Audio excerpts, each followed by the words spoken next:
Sir, you can start. You can open your mic. So we will start, and we will start with universal prayer.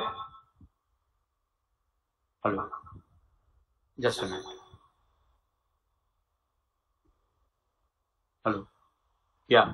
Am I audible? Yes, Hello? you are. Yeah. ब्रह्मांड मंगलाचरण।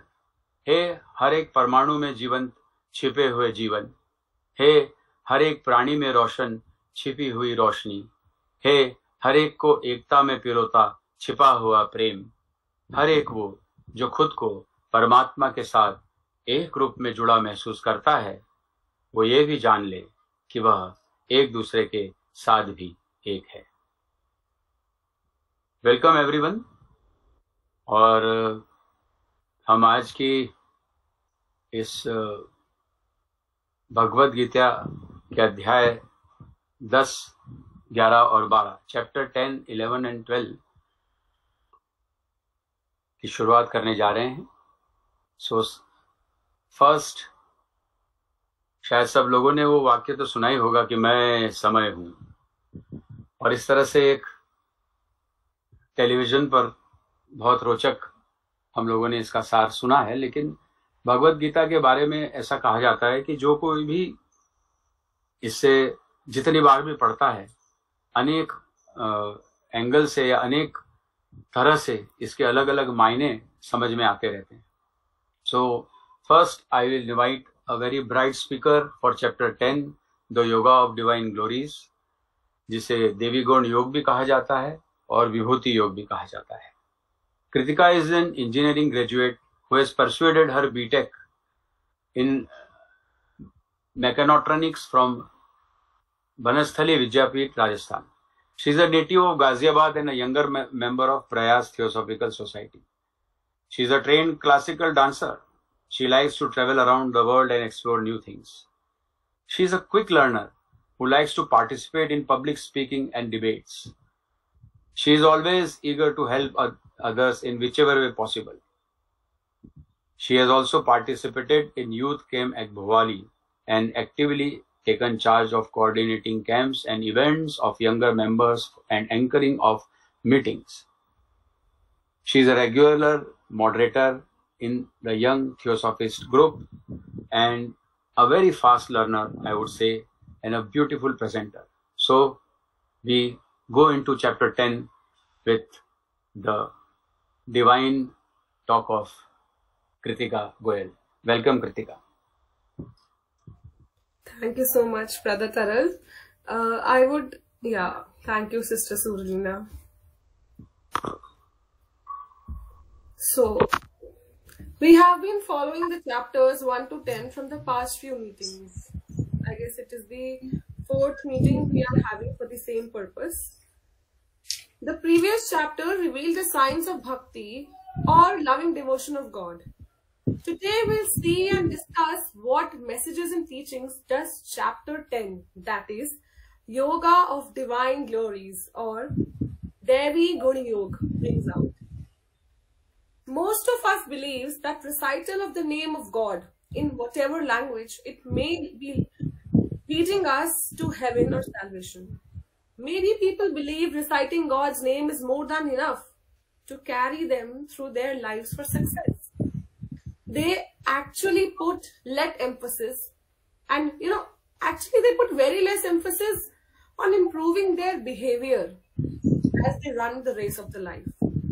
Imagine God to be a CEO of a large corporate called the universe.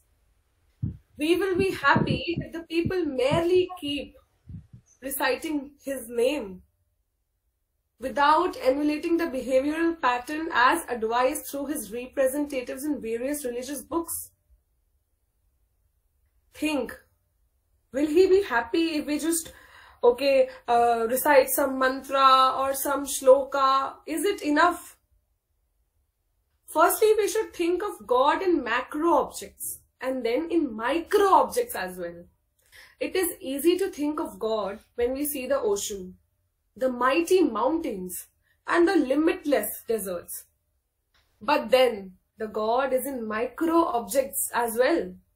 For example, tiny atoms of silicon in the sand, which are further built up by the tiny electrons revolving around the nucleus in a predetermined path, orbiting endlessly with fixed periodicity. Visualizing and understanding this orderliness helps us to believe in the existence of some creator who is the cause of this wonderful logical system called the universe. You know, God should not be seen in a limited number of items. Rather, he should be seen in everything around us. He is everywhere, trust me. He is in the animals, in our parents, in maybe idols, and even materialistic things, maybe on the chair I'm sitting on. Now I will be taking up few shlokas one by one and try to deliver what I have learned through them. Pardon me if I make any mistake. So I'll begin with the third shloka. Yo mam jamanadim cha vetti loka maheshwaram asamuddah samarteshu sarva pape pramuchyate. Those who know me as unborn and beginningless and as supreme Lord of the universe, they among mortals are free from illusion and released from all evils. Every wave, every manifestation has a beginning, an existence, and an end. But the essence of that cannot have a beginning. And therefore, in this stanza here, the self is qualified as beginningless. The Gita places a special emphasis on the quality of vivek or discrimination. It is the ability to differentiate between what is real and what is unreal. For some people, this comes easily, but for most of us, it does not. Devotion is the solution. When we begin to hear about Ishwar's glories, our vision and understanding about his true nature increases. We begin to realize that while everything in the world has a beginning and an end, Ishwar is beyond time, beyond space. We begin to see that he is everywhere. He is not confined to a certain space or a location. I'll be now taking up fourth and fifth shlok together. Buddhir jnanam sammohaha shama satyam dhamma shama sukham dukkham bhavo bhavo bhayam cha bhayameva cha ahimsa samta tushtihi tapodanam yasho yashaha bhavanti bhava bhutanam matta eva prithug vidha.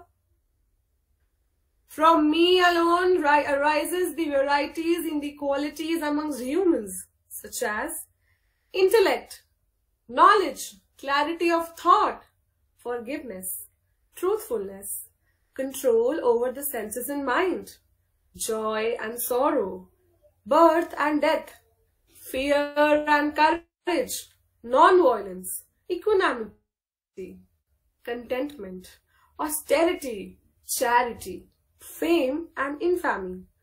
All of these qualities are generated in us by none other than Ishwar. However, there is a set of rules that govern the creation of these qualities. It does not happen randomly or in an ad hoc manner. It is our karma or our actions that determine which qualities or which states will arise within us. Whether we'll be happy, we'll be in a problem, we'll be, winning the competition. If we constantly surround ourselves with good company, we will automatically imbibe good qualities and vice versa. So far, Sri Krishna has described Ishwar's subtle expressions. We will now begin to see Ishwar's tangible, that is visible expressions. Etam vibhutim yogam cha mama yo veti tattvaha so vikampena yogena yujyate natra sanshaha.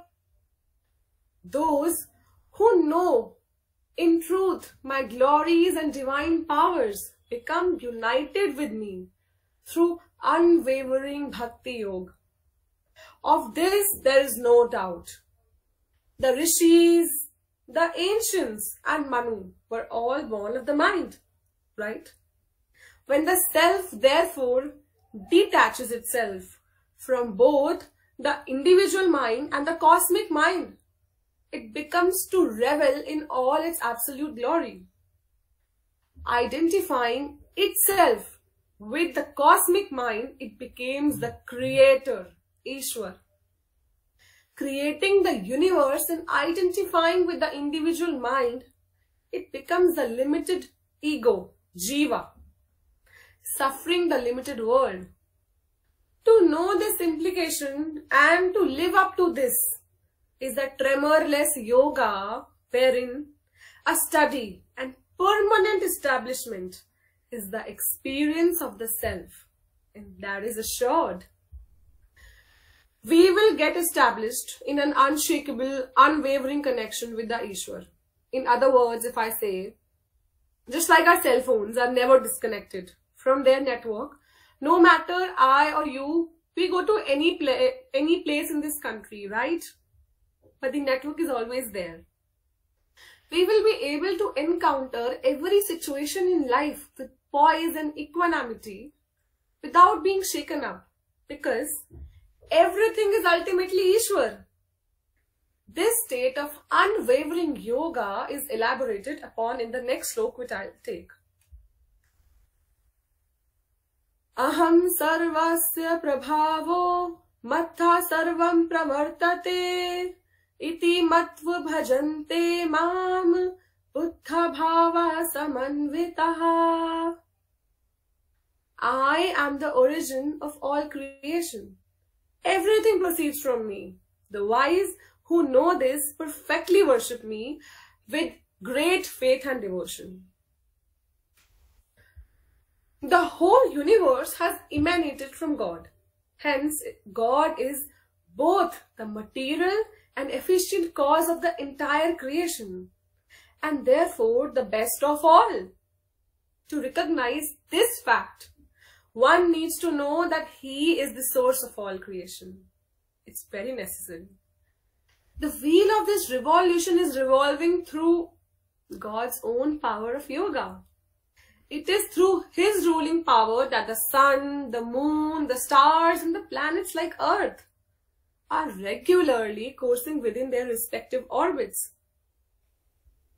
It is under His direction that all living beings are working out their own destiny after being born in the higher or lower order of creation, according to their good or evil actions.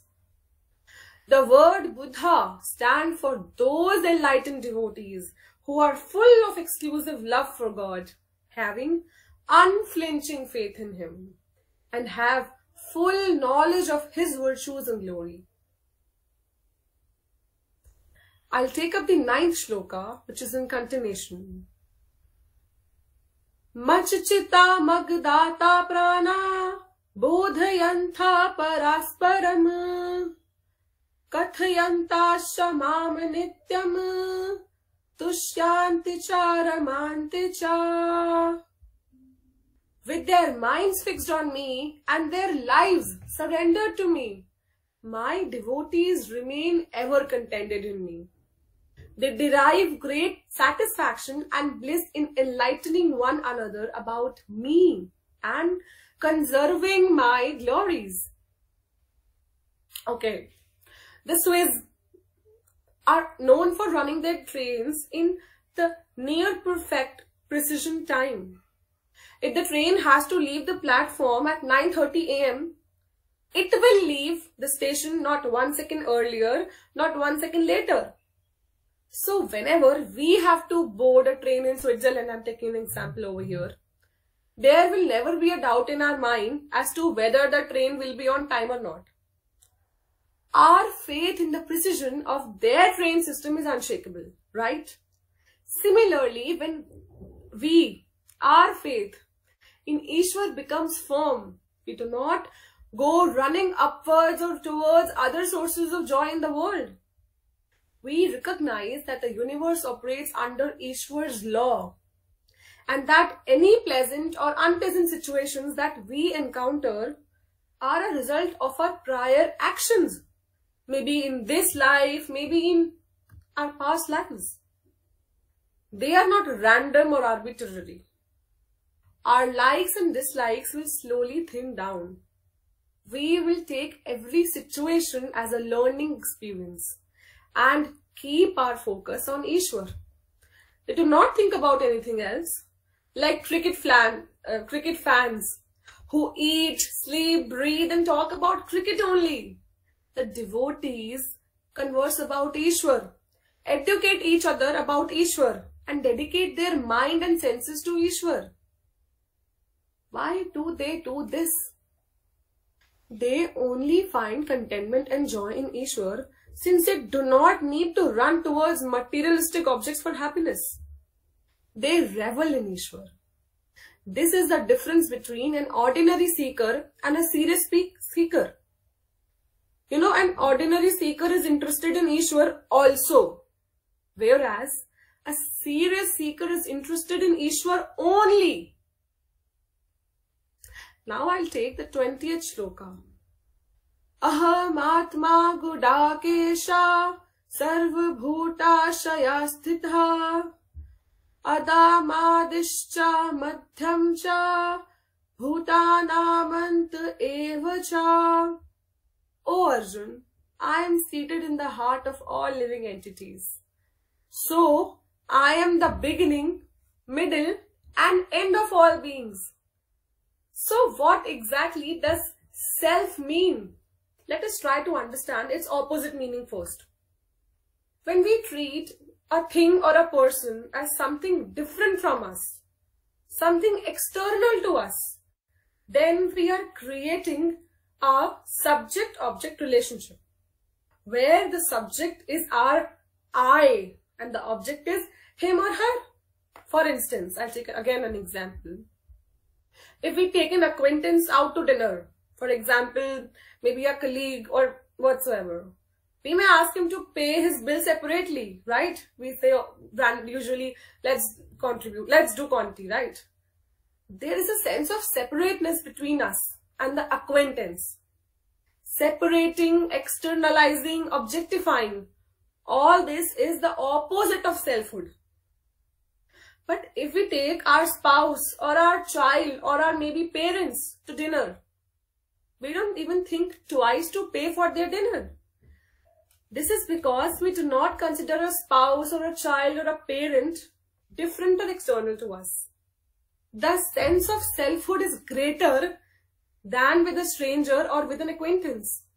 Shri Krishna says that when this sense of selfhood expresses itself in our hearts, we should know that it is the Ishwar's primary expression. If we can remember this constantly, if we can treat everything and everyone as no different than ourselves, we do not have to remember any other expression of Ishwar. We are done over there.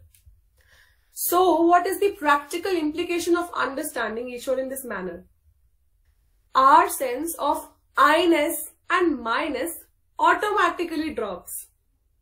There will be nothing in us that asserts my will, my plan, my thinking, I am going to do this, I am going to do that, and so on. It will all become Ishwar's will, Ishwar's plan, Ishwar's thinking, Ishwar's doing. All worries and anxieties will disappear because the I who worries is no longer present. If we are not able to comprehend Ishwar as our own self, then Shri Krishna provides another expression of Ishwar. he says that we should think of Ishwar as the one who creates, sustains and dissolves all the names and forms in the universe. Just like the ocean creates, sustains and dissolves all waves. If we can think in this manner, Ishwar becomes all-pervading, ever-present at all times. So think, learn and absorb this very fact. And trust me friends, that day you will see that everything has changed. Thank you so much for hearing me out and giving your time. Thank you.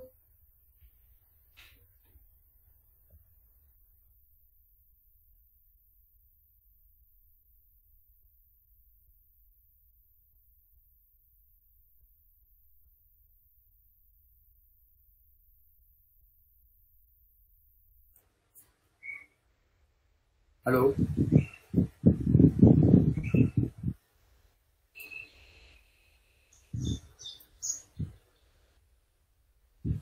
Hello. Yes, so you are audible. Yeah. Have you finished? Because my network went away. Oh yes, I have finished. I have rejoined. Okay.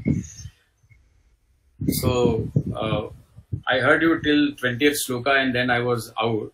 But it was a wonderful thing. And now I will call Amrish Mohapatra. He is from Odisha and studying class 12. His hobbies are reading and playing hockey. So he's a player. And very important thing is that he is 3 times winner of Gita chanting competition in Chinmaya Mission. He has already summarized Bhagavad Gita chapter 2 in the first session of this series and has beautifully chanted the shlokas. So today we again would be there listening to him. Now shlokas from chapter 11, Vishwa Roop Darshan Yog. Welcome, Amrish. Thank you, sir. It's Amrish Mohapatra. First of all, good afternoon to all.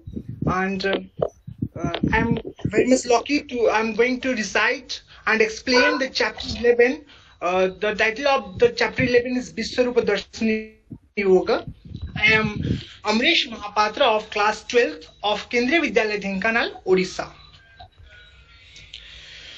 Finally, understanding much of what Krishna is trying to impart, Arjuna asks Krishna to show him his ultimate form.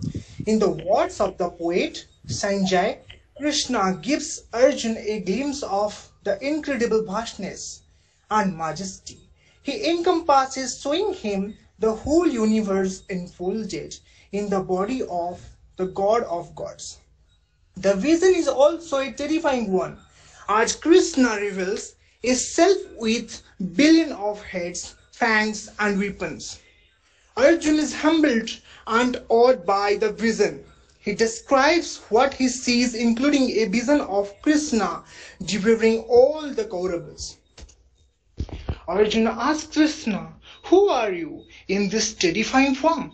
Krishna responds that he is death and that Arjuna must fight in the battle because the Kauravas will die regardless. Krishna has already killed them. Arjuna is merely his instrument. Arjuna bows to Krishna and apologizes for any overfamiliarity he might have shown. Now that he sees this terrifying form of Krishna, Arjuna is both amazed and afraid. He begs Krishna to return to his previous, more human form. Krishna explains he has shown his horrific form to no one but Arjuna.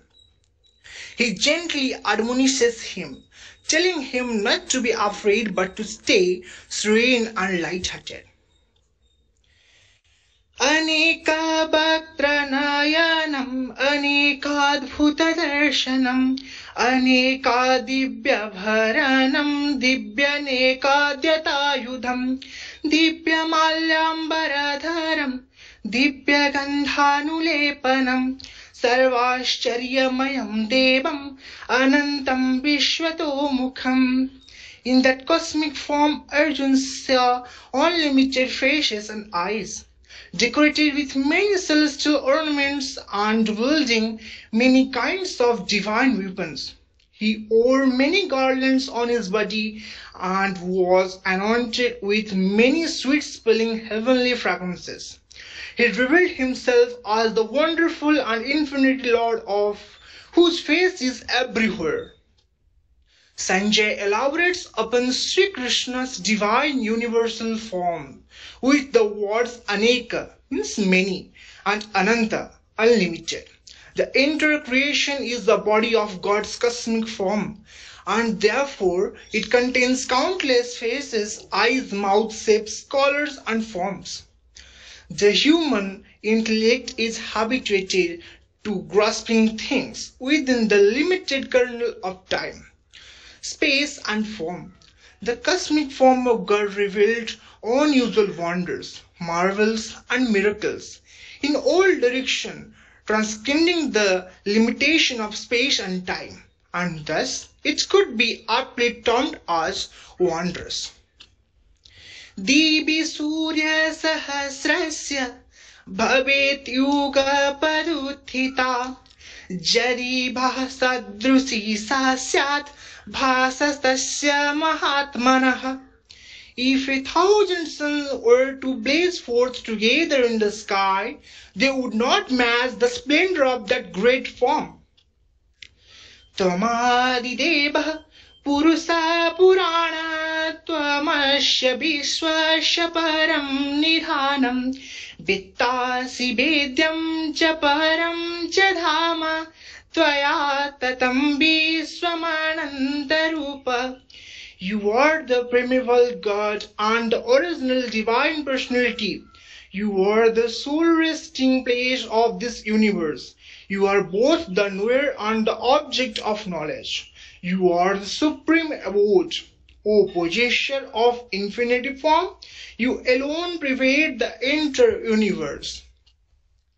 Sri Bhagavanu Vacha Maya Prasannena Tavarjunedam Rupam Param Darsitam Atma Yogat Tejo Mayam Viswamanantamadyam Yaname Twadanyena Nadrushta Purbam.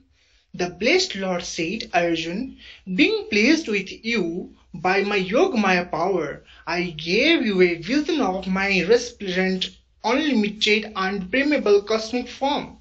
No one before you has ever seen it. Naham Vedirna Tapasa Nadane na Tejaya Sakya Ebam Vidho Drashtum Drushtabana Simang Yatha. The Supreme Lord said, this form of mine that you are seeing is exceedingly difficult to behold. Even the celestial gods are eager to see it. Neither by the study of Vedas, nor by penance, charity, or fire sacrifices can I be seen as you have seen me. Bhaktya tvarantaya sakya aham mebam vidurjuna gyatum drashtum cha tatvena praveshtum cha parantapa. O Arjun, by unallowed devotion alone can I be known as I am, standing before you. Thereby, on receiving my divine vision, O sculptor of fools, one can enter into union with me. This chapter, the Vishwarupa Darshan Yoga, is full of the look of the God, how God exactly looks, the horrifying, the terrifying look of the God. The God is the root cause of everyone's sorrow, pain, laughter, death, and everything. We are just merely an instrument of God that we are doing our work in day-to-day life. So, in this chapter, God showed Arjun his entire body and wanted to explain Arjun that you are not the main component of this war. I am the main component of this war and I am killing all the Kauravas. But you are just my weapon. Thank you. With these lines, I want to conclude. Thank you and have a nice day.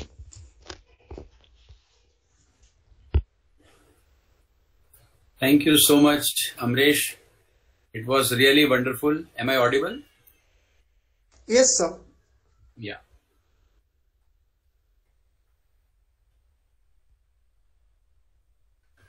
And now I will call Suhani Mohapatra.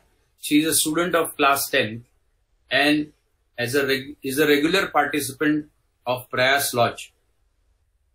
She has she has taken part in various group discussions and events. What is wonderful about her is that she is a trained Odissi dancer and keeps on interest in singing and dramatics. She has performed in UK Federation and also Ananda Fest organized by the Young Indian Theosophist Group. So, I invite Suhani Mohapatra to do us and go through the chapter 12 Bhakti Yoga of Bhagavad Gita. Thank you. Welcome. Thank you so much, Brother Tarun. I'll just share the screen once.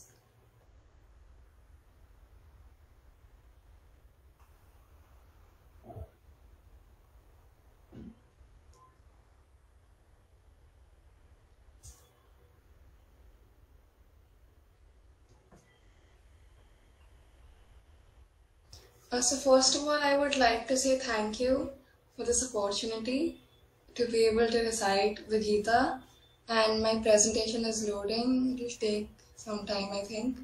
Yes. So I'm going to be speaking on chapter 12, Bhakti Yoga, or also known as devotional service. So an introduction of this adhyaya would be that Shri Krishna explains the Bhakti Marg to Arjun, and Bhakti means pure love and devotion towards the Lord. So Arjun asks the Lord actually in the first shlok that among the two types of yogis, and which of them does Krishna consider to be closer to perfection? So this whole, this particular chapter, the first shlok is that Arjun inquires that about this question that which of the yogis is superior, and Krishna explains throughout the chapter that which one is more, which one is closer to perfection. So this chapter is somewhat divided into 3 subtopics. First one being about bhakti and how it is a great path of life. The second being the progressive stages of bhakti, and the third being that the qualities that Krishna seeks in his devotees. So coming to the first subtopic, in the first verse, Arjun inquires that which is more perfect, he who is properly engaged in the devotional service, or he who worships the impersonal Brahma or the unmanifested form of God. So the God manifestation happens in 3 stages, being Brahma, Paramatma and Bhagwan. So Arjun compares that the impersonal Brahma and the formless form of the Lord. So the question he asks is that which is superior, he who worships Krishna in the formless Brahma Jyoti, or he who worships Krishna as Bhagwan? So I'll start with the second shloka. Shri Bhagavan Uvacha Maya Vesha Mano Yeman Nitya Yukta Upasate Shraddhayo Parayo Petas Me Yukta Tamamataha.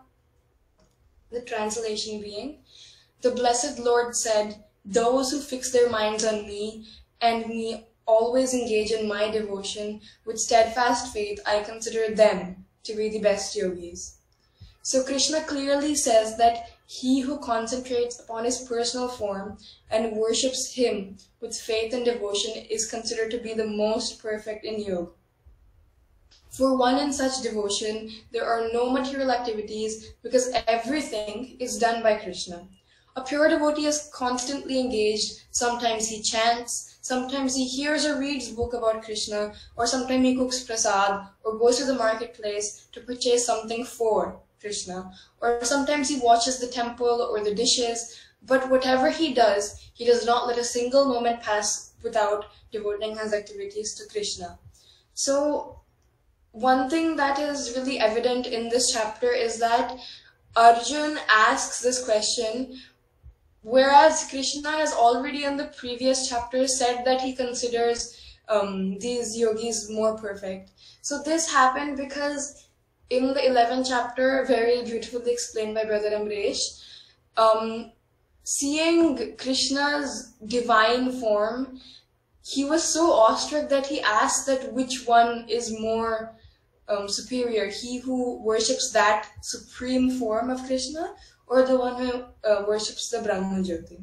So coming to the 6th and 7th shlok, Ye tu sarvani karmani maya sannyasa ananye naiva yogenaha madhayaranta upasate teshamaham samudharta mrityu samsara sagarat bhavamina chirat partha maya veshet chetasam.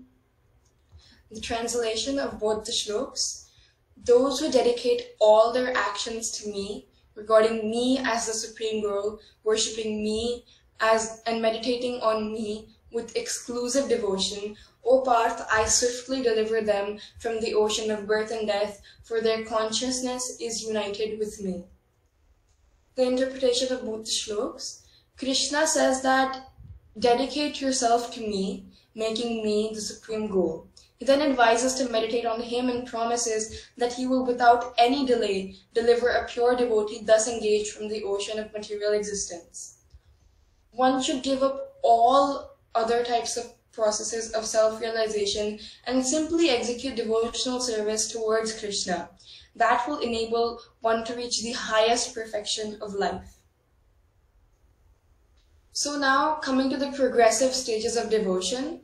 So there is somewhat of a pattern from the shlok 8 to shlok 12, and it is such that in shlok 8, Krishna shows or tells about the highest level of devotion and who is the most superior bhakt for him. So in the shlok 9 then, he says that if you can't follow what's written in shlok 8, then you should follow the regulative principles of sadhana bhakti. Then in shlok 10, he says that if you can't do that too, you should work for me. And then in shlok 12, he says that if you can do none of this, then you should renounce all the fruits of your karma. So you may notice that shlok 11 is missing here. That is because it does not quite exactly fit into this mental flowchart that I had in my mind. In the shlok 11, Krishna says that if you can't follow, or if you can't be my bhakt, or if you aren't being my bhakt, then at least don't do any vikarm. The karm you do should be sukarm or good karm, which will help you in future life or the next life, as we say. So I'll sort of explain all the 4 shloks that are on the screen right now. Shlok 8. Mayye vamana adhatsva mayye buddhim niveshaya nivaseshasi mayyeva ata urdham na sanshaya. Translation: just fix your mind upon me, the Supreme Personality of Godhead, and engage all your intelligence in me. Thus you will live in me always, without doubt. One who is engaged in Lord Krishna's devotional service lives in a direct relationship with the Supreme Lord. So there is no doubt that his position is transcendental from the very beginning. A devotee does not live on the material plane. He lives in Krishna. When he offers Krishna food, Krishna directly eats these eatables, and then the devotee becomes Krishnaized by eating the remnants. Shlok 9. Attha chittam samadhatum na shaknoshi mai sthiram abhyasa yogena tato mamichha patum dhananjaya. My dear Arjun, O winner of wealth, if you cannot fix your mind upon me without deviation, then follow the regulative principles of Bhakti Yoga. In this way you will develop a desire to attain me. In this verse, two different processes of Bhakti Yoga are indicated. The first applies to the one who has actually developed an attachment for Krishna, the Supreme Personality of Godhead, by transcendental love. And the other is one who has not developed an attachment for the Supreme by transcendental love. For the second class, there are different prescribed rules and regulations which one can follow to be ultimately elevated to the stage of attachment to Krishna. The 10th shlok. Abhyase piya samarthyosi matkarma paramo bhava madartham api karmani kurvam siddhim avapyasi. If you cannot practice the regulations of Bhakti Yoga, then just try to work for me, because by working for me, you will come to the perfect stage. One who is not able to even practice the regulative principles of Bhakti Yoga under the guidance of a spiritual master can still be drawn to this perfectional stage by working for the Supreme Lord. How to do this has actually been explained in the 55th verse of the 11th chapter. If one cannot directly practice the regulative principles of Bhakti Yoga, he can try to help such work. The only difference is that in materialism, one works with a sense of gratification. The same work, however, can be performed for the satisfaction of Krishna, and that is spiritual. The 12th shlok. Shreyo hi jnanam abhyasaj jnana dhyanam visheshyate dhyanat karma phala tyagas tyagachante anantaram. If you cannot take this into practice, then engage yourself in the cultivation of knowledge. Better than knowledge, however, is meditation, and better than meditation is renunciation of the fruits of action. For by such renunciation, one can attain peace of mind. For those who are not actually able to follow the principles of bhakti, it is better to cultivate knowledge, because by knowledge, one is able to understand his real position. Gradually, knowledge will develop to the point of meditation. By meditation, one is able to understand the Supreme Personality of Godhead by a gradual process. So now, coming towards the third subtopic, it is the qualities that Krishna endears or what he looks for in a Supreme Bhakt. So this happens from Shlok 13 to Shlok 19. He puts forward the qualities that he seeks in his devotees. The qualities are mainly attitude towards oneself, dealing with other living entities, reaction when something happens to them, and the dealings with the Lord. Now I will come to the last shlok. Bhakti Yoga is the shortest chapter of the Bhagavad Gita, consisting of only 20 shloks. So I'll just recite the last one. Ye tu dharma mritmidam yathoktam pariyupasate Shraddhadhana matparma bhaktastetiva me priyah. He who follows this imperishable path of devotional service and who completely engages himself with faith, making me the supreme goal, is very, very dear to me. Here the Lord concludes, saying that the devotees who are fully and completely devoted to Krishna and so everything for him are extremely dear to him. He accepts a person who is engaged in such a process. The question, who is the better one, is engaged in the path of the impersonal Brahman or is engaged in the personal service of the Supreme Personality of Godhead, was raised by Arjun. And the Lord replied to him so explicitly that there is no doubt that devotional service to the Personality of Godhead is the best of all processes of spiritual realization. So there is somewhat of a comparison between the two types of yogis. So in the impersonalist form, they meditate on the formless, which is in a way slightly difficult because you have to focus on nothingness, or what it is called otherwise shunya, or just nothingness. But a devotee can meditate on that supreme form of Krishna, which is peacock feather on his head and his beautiful flute in his hand. In impersonalist, we are told to control the senses, but when in the devotee bhakti, you were supposed to engage the senses. Now, the impersonalist bhakti is slightly troublesome, as I said previously, that you have to focus on nothingness, and it is really easy to get distracted from that. But when you are focusing on Krishna, it is not that hard as it is in the impersonalist form, because you have something to focus on, that being Krishna. So when you're an impersonalist, you don't have any relationship with the Lord because you are focusing on nothingness. When you're a devotee, you have this intimate relationship with God. As Krishna says that you live in me, you are able to live in Krishna with this devotee bhakti.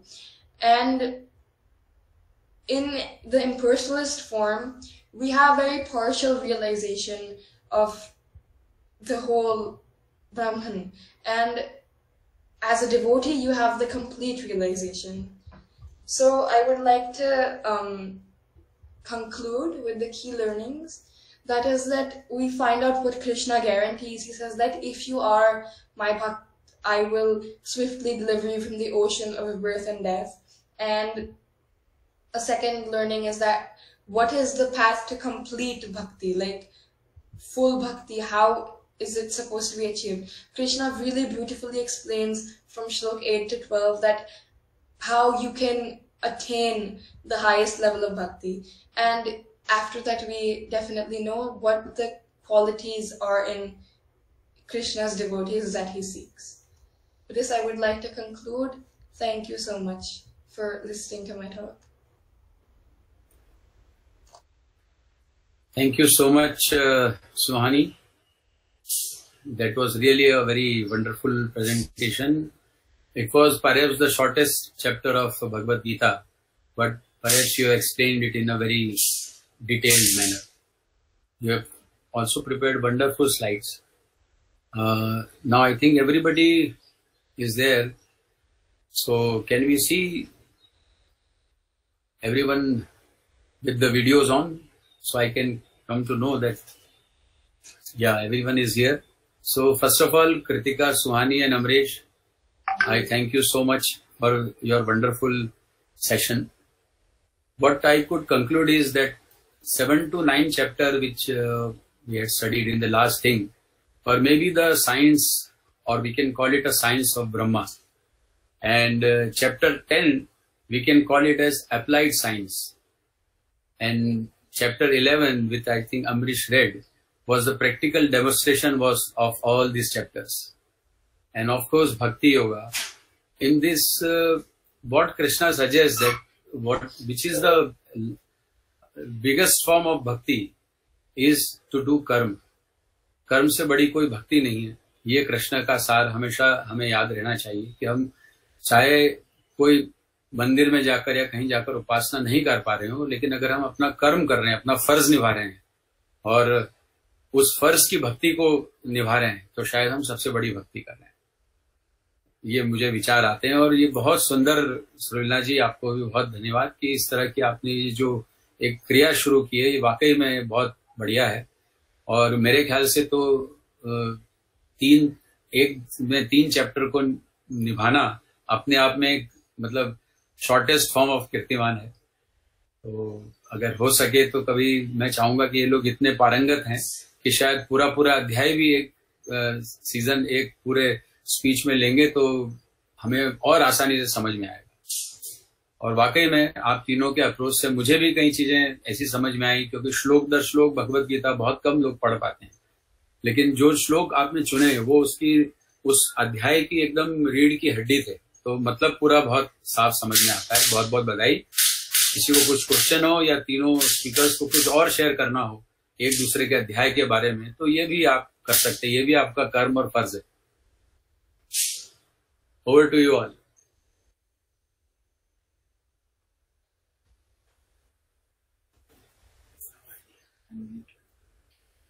मैं सुब्रलीना जी कुछ कहूँ? सुषमा श्रीवास्तव. सुषमा जी नमस्कार. और तीनों बच्चों को बहुत बहुत जो है हार्दिक शुभकामनाएं और बधाई, इतनी अच्छी प्रस्तुति की। दूसरी बात कि आने वाली नस्ल ये कहेगी कि गीता ने मेरे जीवन में रूपांतरण कर दिया। मुझे गांधी जी की बात याद आती है। गांधी जी 1889 में लंदन में थे और एक फिलोसोफिस्ट थे मैथ्यू आर्नल्ड। उनके प्रभाव से उन्होंने गीता पढ़ना सीखा और उन्होंने कहा गीता ने मेरे जीवन में रूपांतरण कर दिया। और उन्होंने ये बात भी कही कि गीता जो है वो भगवत गीता यूनिवर्सल मदर है और जो उसका द्वार खटखटाता है वो उसको शरण देती है।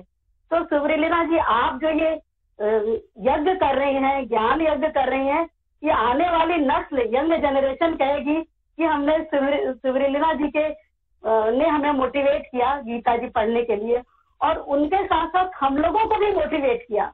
जो उसके इनर मीनिंग है, जो उसकी डेप्थ है, वो जब रोज हम हर संडे को तो नहीं अटेंड कर पाते, लेकिन जब अटेंड आज किया तो मुझे लगा कि मैं ये कन्वे करूं अपने थॉट कि आप एक ज्ञान यज्ञ कर रही हैं।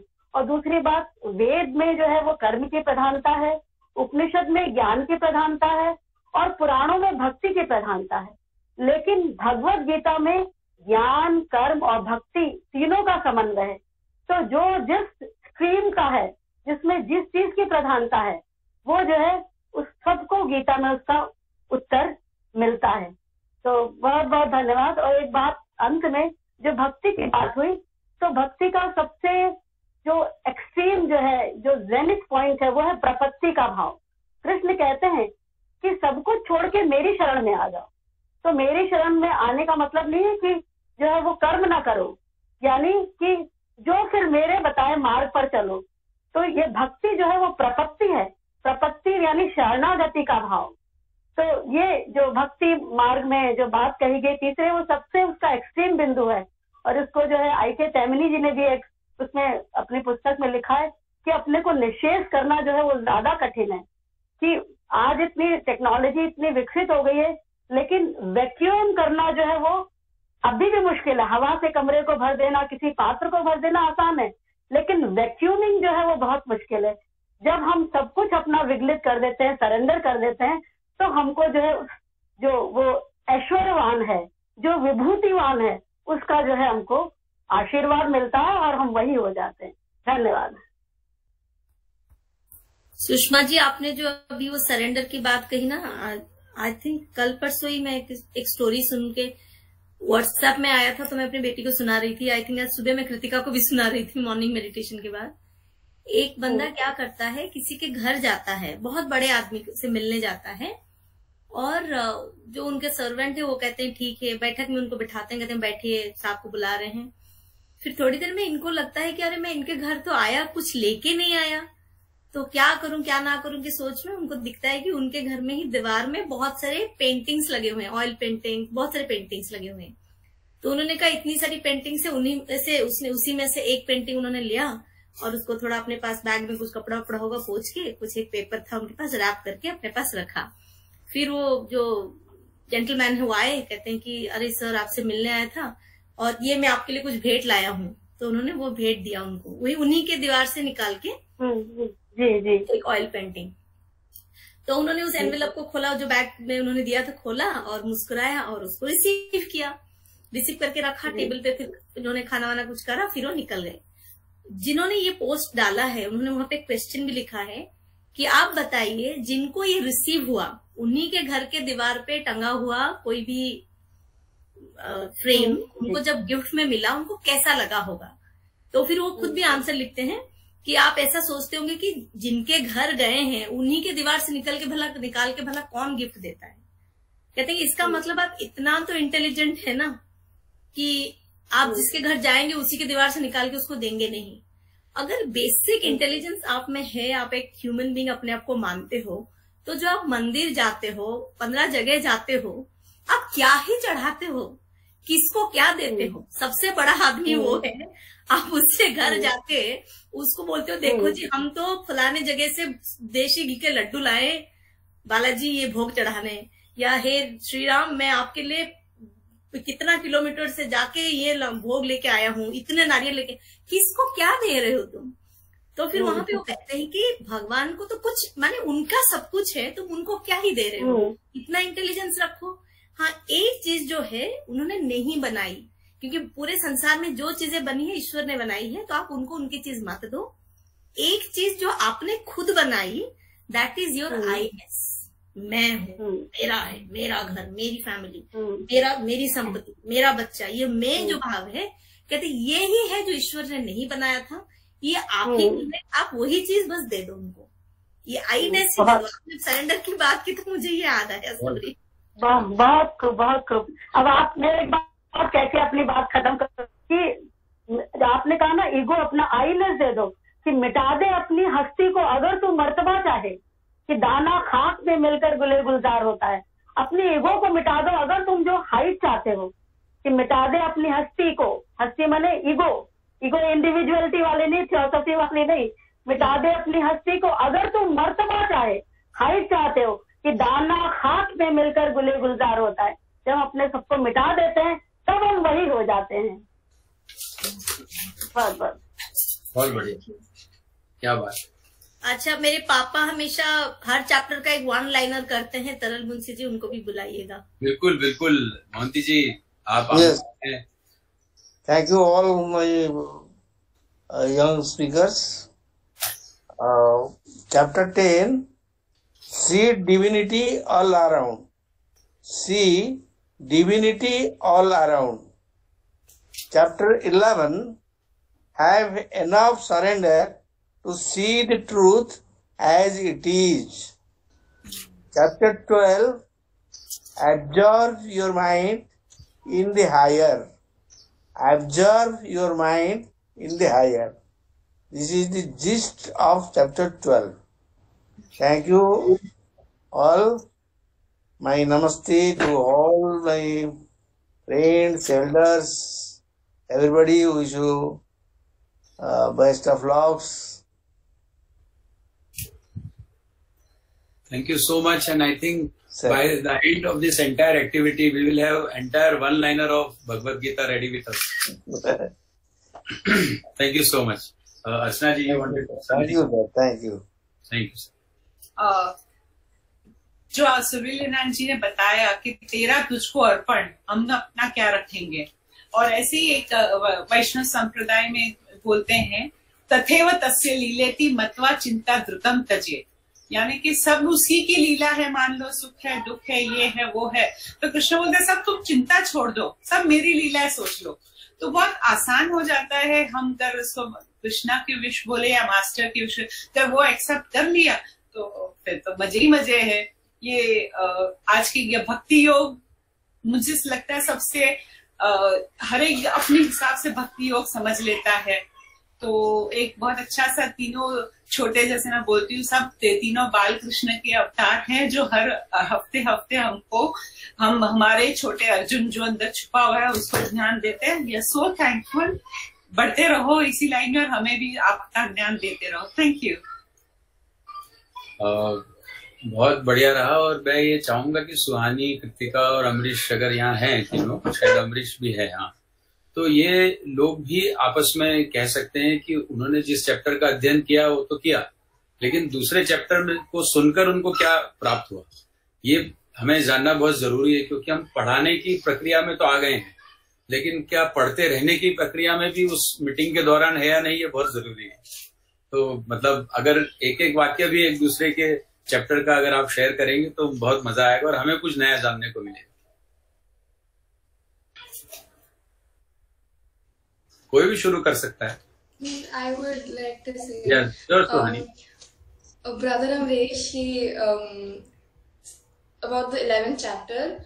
So he said that like it is actually chapter 12 is almost directly related to it, because in chapter 11 Krishna shows his divine form, and while Krishna has already explained that he's already told which yogi is superior, Arjun has to ask it again because he is still not able to intake the divine form from chapter 11. So he actually repeats the question which has been explained throughout the Bhagavad Gita, just because he saw that divine form and he felt that So is someone who worships this divine form superior, or who worships the Brahma Jyoti more superior? So obviously hearing chapter 11 was beneficial for me too before I gave my presentation. So thank you, Brother Amresh. And I really like Kritika Devi's presentation too. Really nice. Thank you, Suhani. It was really very well explained. Kritika, you have some words? Yeah, like what I got from chapter 11 and 12 is कि chapter 11 में भगवान अपना स्वरूप दिखा रहे हैं, एक तरीके से अपने दर्शन दे रहे हैं. चैप्टर 10 में बताते हैं अपने बारे में, लेकिन फिर चैप्टर 11 आते आते दिखाते हैं अर्जुन को कि वो, क्योंकि because Arjun is not accepting the fact कि गॉड जो हमारे कृष्ण है वो कब से हैं. वो तो बोल रहे हैं आप तो अभी हो ना मेरे सामने, आपने कैसे सूर्य को आदेश दिया और कैसे संसार बनाया. तो वो दर्शन देते हैं. फिर then in the 12th chapter he explains about the bhakti yoga, how we should follow, and how this is what I got from the very purpose of us of starting this was this only ki those who have not read Bhagavad Gita, so we'll take one chapter, we'll read it and we'll deliver it. So we'll learn one chapter, and meanwhile when we'll attend all the meetings we'll learn the other 17 chapters. So this way we'll read and learn Bhagavad Gita very quickly and in a very fun way. This was the very purpose of us. But that is coming out very well. And why I just thought of this thing, because already individual persons is reading one chapter, but let us not forget that they are connected by each other through some routes, and it's very well planned one after another, so Arjun can understand what Krishna wants to say. So that primary idea we should also have in mind. Amresh, are you there? Yes, sir. I want to say this, when we connect this Bhagavad Gita with our academics, we will come to know that first there is a theory class and then there is a practical. Correct. So the chapter 10 is a theory class and chapter 11 is the practical. In chapter 10, Arjun wanted to know that who are you actually? Who is actually Krishna? Who is actually God? What is what is the main thing behind the God? Then God described in that 10th chapter that what actually I am. Then in the next chapter, chapter 11, he showed Arjun in a very wonderful way by giving him his power of Yogamaya. Means in this chapter, God showed that I am the root cause of every evil, every sadness, every happiness in this world. Without my consent, nothing will going to be happen in this world. So don't think that you are enjoying, or you are the root cause. Because without my will, a single leaf can't fall down from the tree. And in chapter 12, Bhagavan Krishna wanted to tell us what is actually devotion, what is actually the path of mukti. Means there are two paths to get peace in life. First is Jnana Yoga and second is Karma Yoga. In the whole Gita, Lord Krishna again and again said that the Karma Yoga, or the part of working, is the most important, or in a greater position than Jnana Yoga. We can get moksha by both Karma Yoga and Jnana Yoga, but Karma Yoga, or doing work with having devotion towards God, is most important. And we should all learn about that one point, that we should do work without worrying about the result, because we can decide our result. We can do only work, and we should do the work in a right direction or right intention, and we will must succeed in life. Thank you so much, Amresh. I think all three of you have really studied so far every chapter to your heart and mind, and really it has put us into a very best form. Surilna ji, if there is anything else, otherwise it's all over to you. No, we can end the meeting. In fact, we will continue reading 6 more chapters in 2 subsequent sessions. All of you are requested to attend that. In any case, all these videos are in our YouTube, so anybody who has missed one session can always go back and go through the YouTube link. So you may proceed towards the closing of it. Okay, so would you be doing the prayer? Or You can do the closing prayer. please do the closing prayer. Thank you.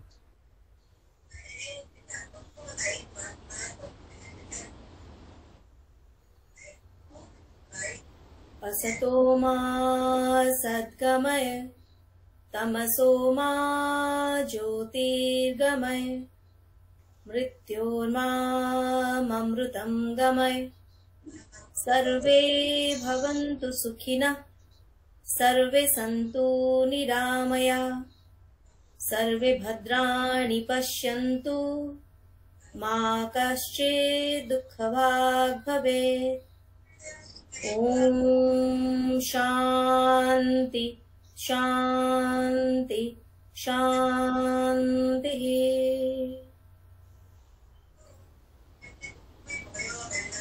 Thank you all for joining. See you in the next. Thank you. Thank you. Yeah. Thank you as always. Thanks. Thank you, Rekha ma'am. So we end this meeting of today. Yeah, thank you.